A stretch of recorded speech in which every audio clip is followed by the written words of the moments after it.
का बेटा हूँ, चुम्मा चिपक के लेता हूँ। हाँ पांडे जी का बेटा हूँ, चुम्मा चिपक के लेता हूँ।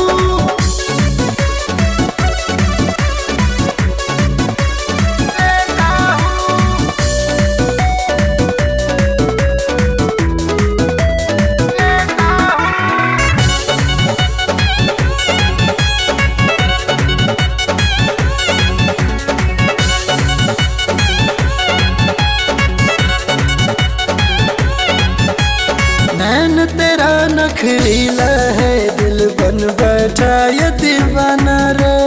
डालना ऐसे गाना मुझ पे, खोज के नया बहाना रे, खोज के नया बहाना रे। नैन तेरा नखरीला है, दिल बन बैठा ये दीवाना रे। डालना ऐसे गाना मुझ पे, खोज के नया बहाना रे। मेरी बंजाल भर तू आ जा इधर, तुझे बाहों में आज भर लेता हूँ।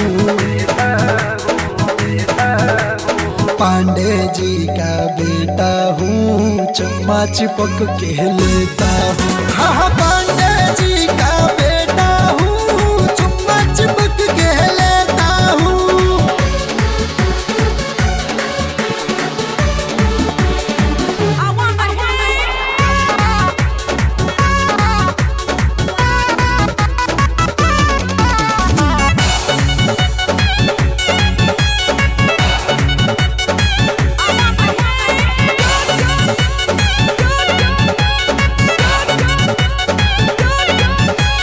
हॉट फिगर दिखला कर क्या तू जिगरे को ललचाएगी।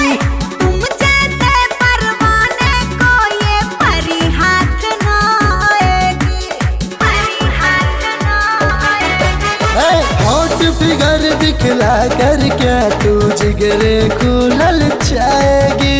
तुम जैसे परवाने को ये परी हाथ ना आएगी। तेरे होठों का जाम कर दे मेरे नाम, ये ऑफर मैं तुझको देता हूँ।